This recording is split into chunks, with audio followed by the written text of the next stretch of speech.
बोलिए श्री सद्गुरु महाराज जी की जय, सच्चे दरबार की जय, उमापति महादेव की जय, श्री कृष्ण बलदेव की जय।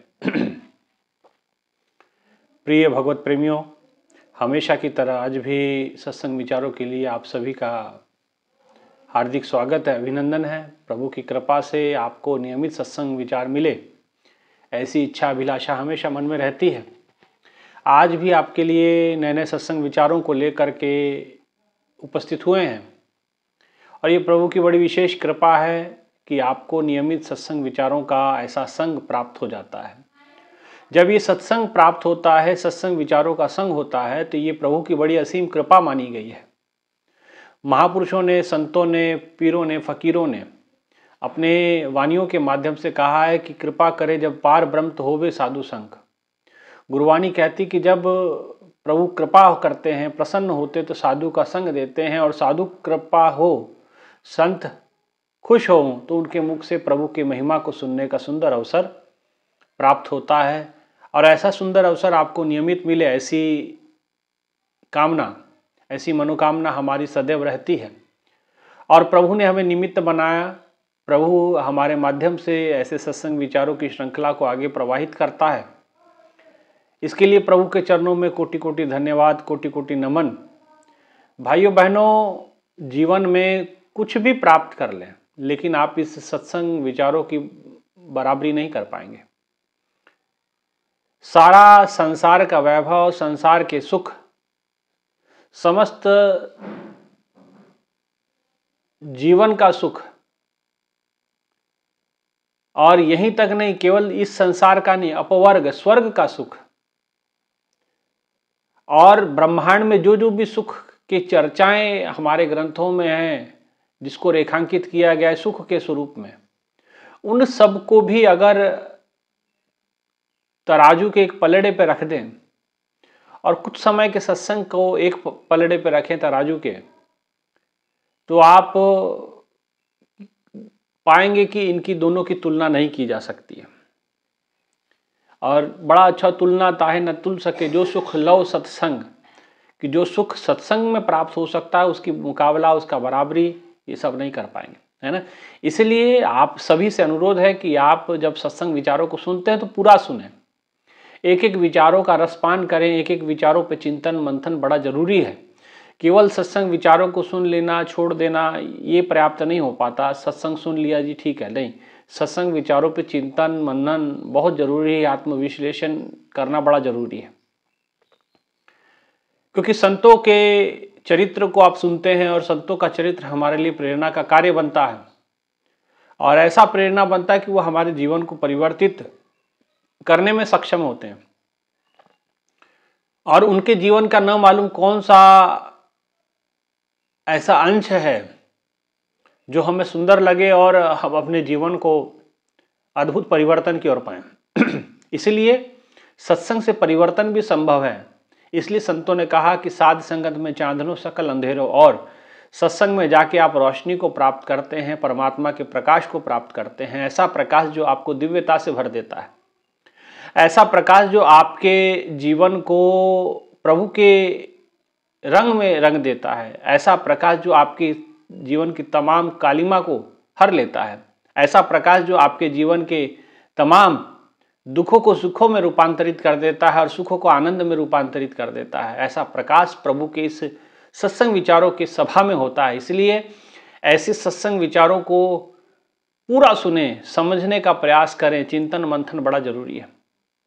भाइयों बहनों, ये प्रभु की बड़ी विशेष कृपा है कि हम संतों का चरित्र सुनते हैं और सुन करके उनसे, वैसे तो हमारा देश ही संतों का देश माना जाता है, जगह जगह पे और हर क्षेत्र में एक से एक और बड़े उच्च श्रेणी के या उच्च साधना पथ पे बढ़ने वाले संत हुए हैं, और उन संतों की गाथाएं क्षेत्र वाइज प्रचलन में है, प्रचलित हैं, लोग क्षेत्र के अनुसार सुनते भी हैं। महाराष्ट्र में बड़ी संत परंपरा रही, वहाँ में उनकी गाथाओं को सुनते हैं। उत्तर प्रदेश में संत परंपरा रही, वहाँ के संतों की गाथाएं सुनते हैं, अद्भुत लगती है, अलौकिक है, दिव्यता से परिपूर्ण है। दक्षिण भारत के संत हैं, उत्तर भारत के संत हैं, पूर्व में, पश्चिम में, उत्तर में, दक्षिण में, तमाम संतों की एक परंपरा रही है, सद्गुरुओं की परंपरा रही है। उस परंपरा के बारे में अगर आप पढ़ें, सुने, समझें तो दिव्यता से भर जाएंगे, दिव्यता से महसूस करना लगेंगे। आज ऐसे ही संत का एक वाक्य आपके सामने हम रखने का प्रयास करते हैं। प्रभु की इच्छा हो, अगर आपको उस पर चिंतन करना है, मनन करना है कि हमारी भी ऐसी भक्ति हो, हमारे जीवन में भी ऐसा प्रभु का रंग हमारे भीतर लग जाए, ताकि संसार का ये जो कालिमा है ये हमारे मन पे चिपक ना सके, हमारे मन को ग्रसित ना कर सके।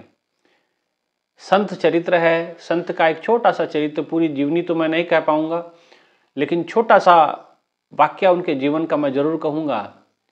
ये संत हैं महाराष्ट्र के, संत जनाबाई। नामदेव महाराज जी की शिष्या है, नामदेव महाराज जी के घर में रहती हैं। और इनके विषय में ये कहा जाता है कि जब ये छोटी थी, इनके माता पिता इनको ले करके पंढरपुर आए। पंढरपुर एक 68 तीर्थों में से एक तीर्थ है, जहाँ पंढरपुर है, महाराष्ट्र के अंदर पड़ता है पंढरपुर। और वहाँ जो भगवान हैं, कृष्ण जी हैं, विठल जी हैं, वो ईंट के ऊपर खड़े हैं। ईंट को मराठी में वीट कहते हैं, और वीट के ऊपर जो खड़ा है, माने ईंट के ऊपर जो खड़ा है, उसको विठल कहा गया। और उस चीज को भी कभी समझाएंगे, लेकिन समझ लीजिए विठल को कहा जाता है। पंढरपुर के जो देवता हैं वो भगवान विठल हैं, या भगवान कृष्ण जी हैं, ठाकुर जी हैं। और कहते हैं कि भगवान के दर्शन करने के लिए भगवान के मंदिर में जनाबाई अपने माता पिता के साथ पहुंचती है, और भगवान के इस मनमोहक रूप को देख करके अचंभित हो जाती है। प्रेम तो उनको पहले से था, पूर्व जन्मों के संस्कार कुछ इस प्रकार के थे, और प्रभु के चरणों को पकड़ लेती हैं और कहती कि मैं अब यहीं रहूंगी, इनके चरणों में रहूंगी।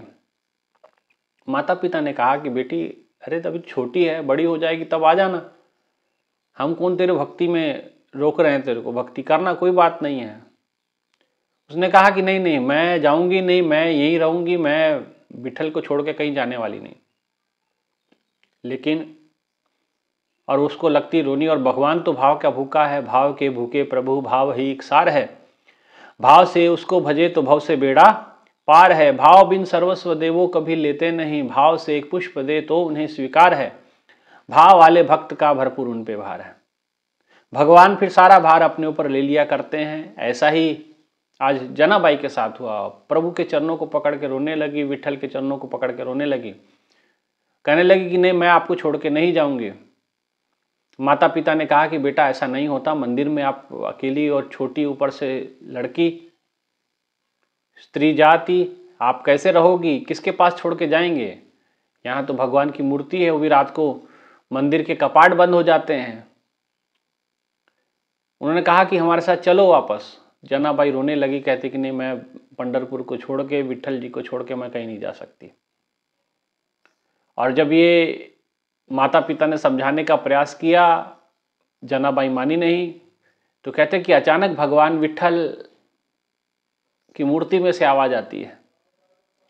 भगवान विठल प्रकट होकर के कहते हैं उनके माता पिता को, नहीं नहीं, आप जाइए, ये पुत्री अब मेरे पास ही रहेगी, मेरे पास ही रहेगी, इसका यहीं पे सब जीवन बीतेगा, आप वापस हो जाइए। बोले हमारी पुत्री को क्या? बोले कुछ नहीं होगा, तुम्हारी पुत्री मेरे पास है, सुरक्षित रहेगी, हमेशा रहेगी, और युगों युगों तक इसका नाम यश गान गाया जाएगा, आप चिंता ना करें, आप जाएं, अपने घर वापस जाएं।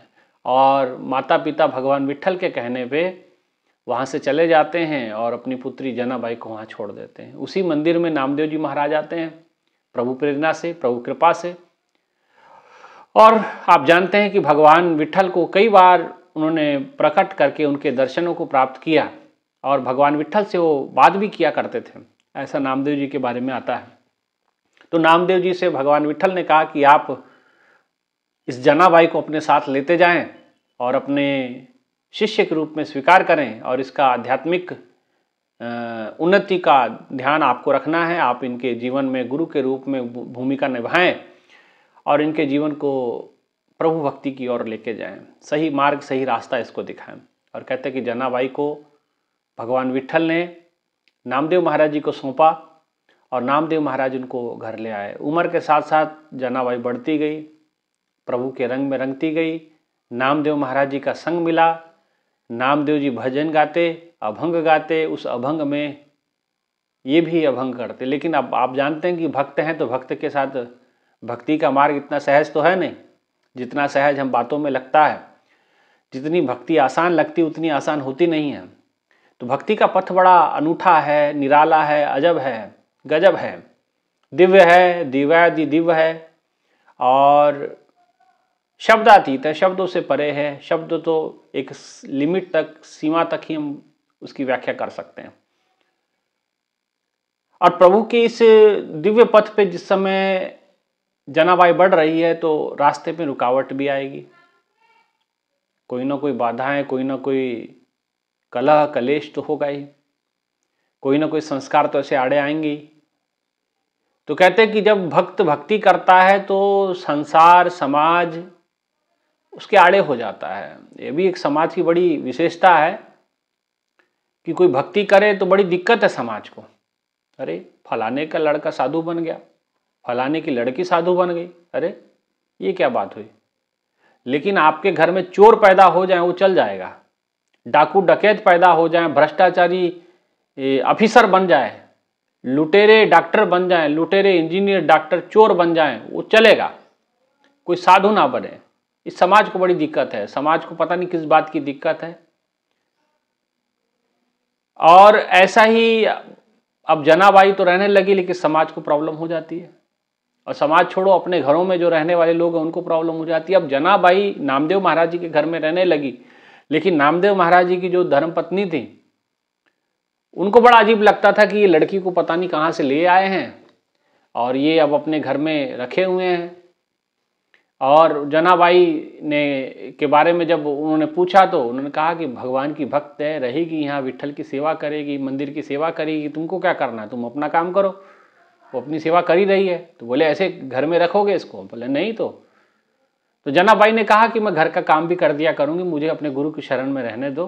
उन्होंने कहा ठीक है, ये भी बात ठीक है। तो नामदेव जी की जो पत्नी थी उन्होंने कहा कि अच्छा चलो, काम करने वाली कोई तो मिली, सारा काम मुझे करना पड़ता था। तो वो क्या करती थी, सारा काम जनाबाई को दे देती थी और जनाबाई गुरु घर की सेवा समझ के उसको करती थी। मेरे गुरु के दरबार की सेवा है, मेरे गुरु के चरणों की सेवा है, मैं उसको करती थी। और जब जनाबाई का प्रेम भगवान के साथ इतना अधिक था कि जनाबाई जब अकेले बैठ करके बातें किया करती थी। अब लोगों को लगता था ये अकेले अकेले बड़बड़ाती है, अकेले अकेले बोलती है, लेकिन वो अकेली नहीं बोलती थी, उसके सामने भगवान विट्ठल प्रकट होते थे और भगवान उसी को दिखते थे, बाकी जो अगल बगल वाले हैं उनको किसी को नहीं दिखते थे। लोग कहते थे लोग कि जनाबाई पागल है। वो पागल नहीं थी, वो भक्त थी, भगवान की परम भक्त थी और वो भगवान उनको दर्शन देते थे, उनसे बात करते थे। नामदेव महाराज की पत्नी सोचती कि पागल है, चलिए जाने दीजिए, अपना काम हो रहा है ना। और कहते काफ़ी समय ऐसा बीता और जनाबाई को आटा पीसने दिया नामदेव महाराज जी की पत्नी ने कि भाई आटा पीसना है। और पुराने ज़माने में वो चक्की से पीसते थे ना, पत्थर वाली जो होती थी, घुमाते थे।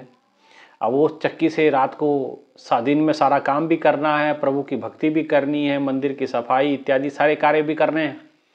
और साथ ही साथ अब इन्होंने ये भी काम सौंप दिया कि इतना सब काम है, और उन्होंने बहुत सारा गेहूँ ला के दे दिया कि चलो अब आटा पीसो आप इसको। तो जनाबाई ने कहा कि सुबह तक पिस जाएगा, कोई बात नहीं है। बोले ठीक है, सुबह चाहिए, लोग आने वाले हैं, प्रभु का भक्त भंडारा चलेगा। और कहते कि जनाबाई रात को जिस समय प्रभु के ध्यान में लीन हुई, भगवान प्रकट हुए और भगवान को बताया कि देखो मुझे आटा पीसना है, अब मेरे पास फुर्सत नहीं है कि मैं आपसे बात करूं। ये भक्त की विशेषता है। भक्त की सेवा को कितना महत्व देता है ये देखिए आप। सेवा सामने पड़ी है, सुबह भक्तों ने भंडारा करना है, भोजन करना है, उनकी व्यवस्था करनी, उनके आटे दाल चानी, आटा चाहिए, रोटी बनेगा, सब्जी बनेगा, तो उस आटे की व्यवस्था करनी है। लेकिन ये तब हो पाएगी जब रात भर वो चक्की चलेगी, और चक्की चलाने के लिए जनाबाई ने कहा मेरे पास फुर्सत नहीं है। तो भगवान विट्ठल प्रकट हुए, प्रकट होने के बाद भगवान उनसे बातें कर रहे हैं, लेकिन आज माता ने, जनाबाई ने मना कर दिया कि आज हमसे बात मत करो, आज बहुत काम है। बोले क्या काम है? बोले मुझे आटा पीसना है। भगवान ने कहा कोई बात नहीं, मैं आज तेरा साथ दे देता हूँ। और ये देखिए कितनी बड़ी बात है कि एक भक्त के साथ भगवान आज आटा पीस रहा है। देखो उसकी महिमा, जिसकी करुणा से संसार चले, वो उसकी महिमा को देखिए आप, जिसकी भ्रिकुटि विलास सृष्टि लय हुई, जिसकी एक भ्रिकुटि टेढ़ी होने से सृष्टि लय प्रलय हो जाती है, जिसकी करुणा से संसार चलता है, जिसकी करुणा से जीवन चलता है, इस धरती पे जीवन चक्र जिसके कारण से चलता है। आज वो परमात्मा नारायण नर रूप में भक्तों के अधीन हो जाया करता है, भक्तों के प्रेम के वश हो जाया करता है। आज जनाबाई के अधीन हो गए भगवान विट्ठल। उन्होंने कहा कोई बात नहीं जना, मैं तेरे साथ मदद करूंगा। और भगवान उसके साथ आटा पीसते हैं, चक्की चलाते हैं। मीराबाई, जनाबाई उसमें गेहूं के दाने डालती हैं और भगवान चक्की पीसते हैं। देखा आपने कभी ऐसी भक्ति, ऐसी कभी बातें सुनी? लेकिन वो रात भर भगवान के साथ बातें भी करती हैं और भगवान उसका सारा, और रात को रातों रात इतना बड़े बड़े बोरे भर के उन्होंने आटा तैयार कर दिया। सुबह उठे तो देखा कि सारा राशन इन्होंने तैयार कर दिया। तो नामदेव महाराज जी की जो धर्म पत्नी थी, उन्होंने कहा कि इतनी एक छोटी सी कन्या है, लेकिन रात भर में इतना आटा इसने पीस कैसे दिया? लोगों ने बात की कि ये जरूर इसके अंदर भूत प्रेत इसके अंदर वास है, तभी ये अकेले में बड़बड़ाती है, रात भर सोती भी नहीं है, चक्की चलने की आवाज़ रात भर आती रहती है। आखिर ये करता कौन है? ये सब बोले इसके अंदर भूत घुस गया है, इसके अंदर प्रेत वास कर गया है, जिसकी वजह से सारा काम कर लेती है, इसको पता नहीं चलता। लेकिन खैर उनको तो काम से मतलब था। लेकिन असल बात ये थी कि भगवान विट्ठल उनसे बातें किया करते थे, उनके बातें थे, और भगवान उनको कहते थे कि आप बहुत अच्छे अच्छे भजन गाती हो। और इतिहास ये बताता है, इतिहासकार ऐसा बताते हैं कि जनाबाई जो भजन गाती थी, जिसको महाराष्ट्र में गौड़न इत्यादि के नाम से भी जानते हैं, और वो सब भजनों को जैसे जनाबाई गाती थी, तो उस भजनों को लेखनीबद्ध भगवान विट्ठल ने किया, स्वयं अपने हाथों से लिखा, ऐसा माना जाता है। उसमें से प्रमुख भजन थे धरिला पंढरी चाचोड़, गड़ा मांधुनिया डोर। बहुत अच्छे भजन अगर आप सुन पाएंगे, अगर मराठी भाषा के जानकार आप हों तो आप बहुत अच्छी अच्छी चीज़ें आप सुन पाएंगे, समझ पाएंगे।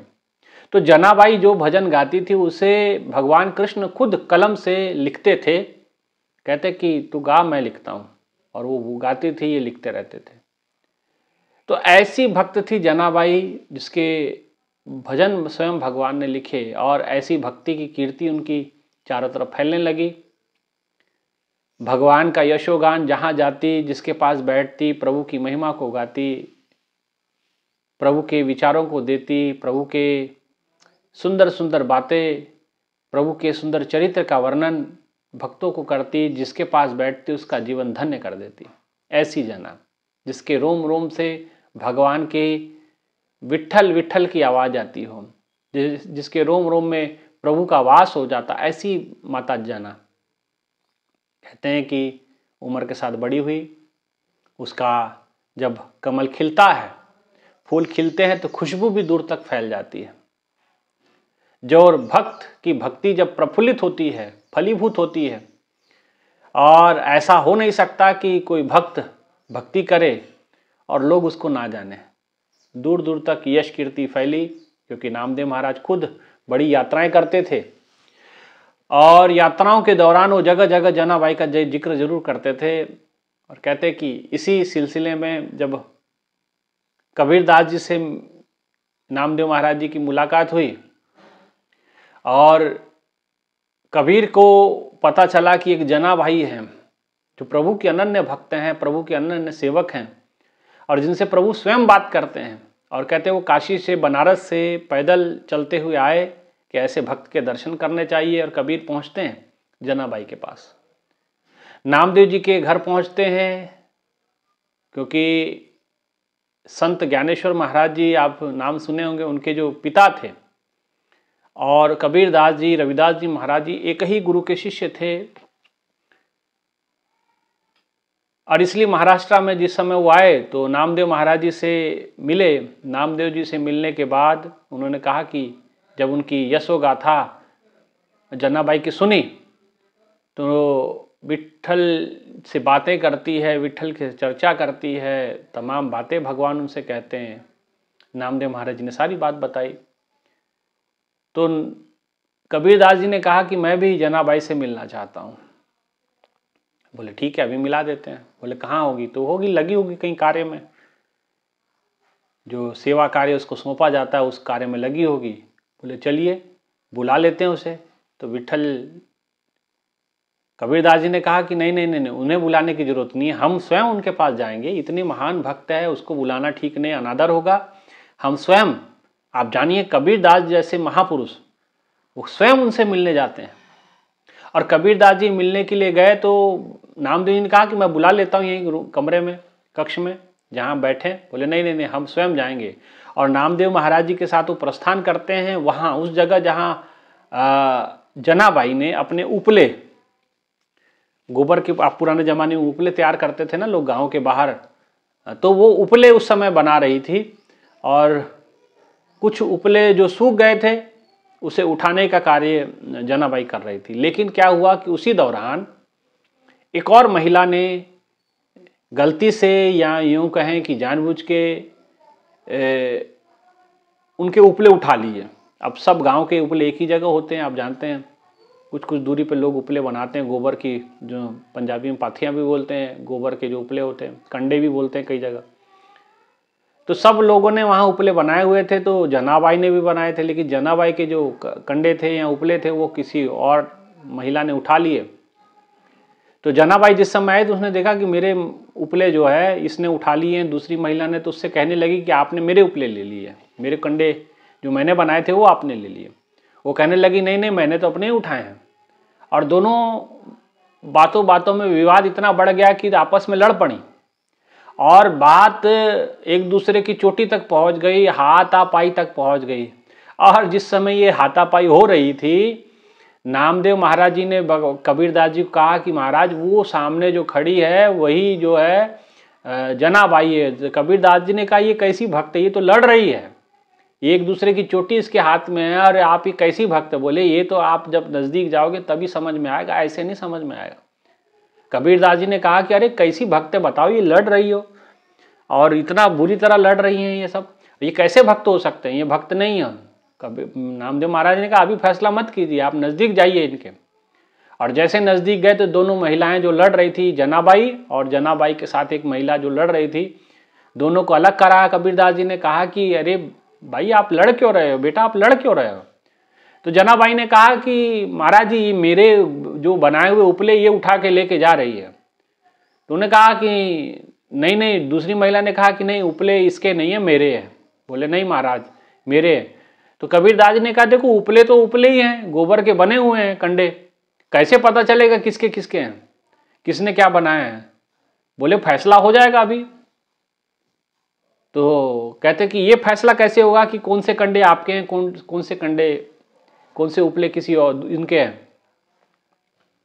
बोले कि जनाबाई ने कहा कि महाराज कोई मेरे को, अब आप ना ढूंढ पाए वो बात अलग है, लेकिन मैं जानती हूँ कि मेरे उपले कौन से हैं। बोले पता कैसे चलेगा, फैसला कैसे होगा?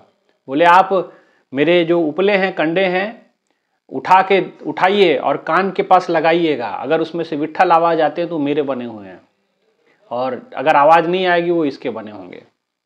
और कहते कि उन महिला ने कहा कि ऐसी बात है तो कोई बात नहीं है। और कहते कि कबीरदास जी ने एक गोबर के कंडे को उठाया, अपने कान के पास लगाया, उसमें से कोई आवाज़ नहीं है, उसको एक तरफ रख दिया। एक और गोबर के उपले को, कंडे को उठाया, कान के पास लगाया, उसमें से विट्ठल विट्ठल की आवाज़ आ रही थी। उन्हें कहा कि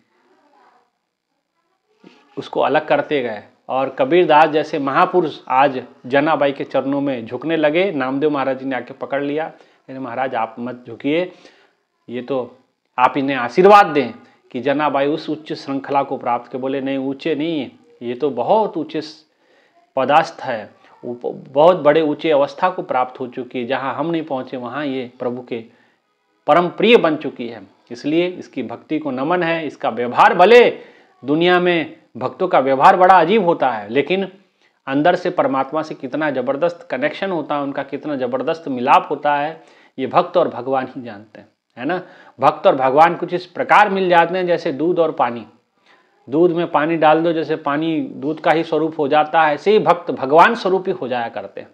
तो उन्होंने कहा कि ये जनाबाई नहीं, ये तो स्वयं विट्ठल का रूप बन चुकी है। ये कबीरदास जी के शब्द थे, है ना। इसीलिए ऐसे भक्त के दर्शन हुए, मेरा जीवन सफल हो गया। मैंने सुना था जनाबाई के बारे में, आज दर्शन करने का प्राप्त मौका मिला, सुंदर अवसर प्रभु ने प्रदान किया, मेरा जीवन सफल हो गया, है ना।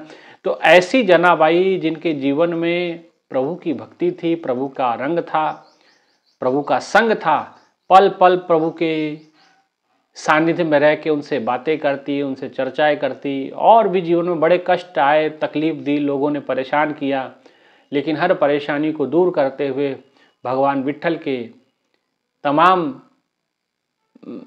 रंग में रंगी हुई ऐसी जना प्रभु की भक्ति को, प्रभु के परम उस लक्ष्य को प्राप्त कर गई, परम चरणों में समा गई। ये जनाबाई की थोड़ी सी मैंने आपको जीवन के एक दो प्रसंग मैंने आपके सामने रखे।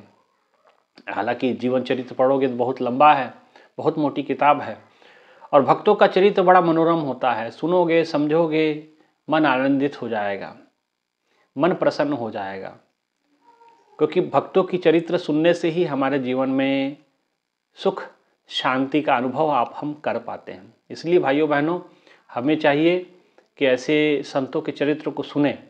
और जो मैंने चरित्र आज आपके सामने रखा है संत जनाबाई का, ये बड़ी महान संत महाराष्ट्र में हुई है। मीराबाई समान, जैसे मीराबाई हुई है, सहजोबाई, वैसे जनाबाई, मुक्ताबाई, महाराष्ट्र में बहुत महान संत ऐसे हुए हैं।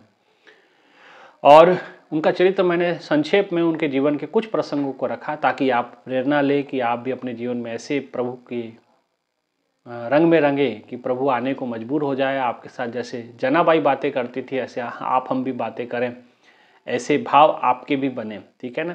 उससे प्रेरित होना है और प्रभु के रंग में रंगना है, ठीक है ना। इतना ही कहते हुए अपने विचारों को मैं यही विराम देता हूँ। आप सभी से आग्रह है कि मेरे इस चैनल को सब्सक्राइब करें और चैनल को ज़रूर, विचारों को ज़रूर सुनें और औरों तक भी इन सत्संग विचारों को पहुंचाएं, ताकि और सत्संग विचार पूरा सुनें, तभी आपको समझ में आएगा। इतना ही कहते हुए विचारों को विराम।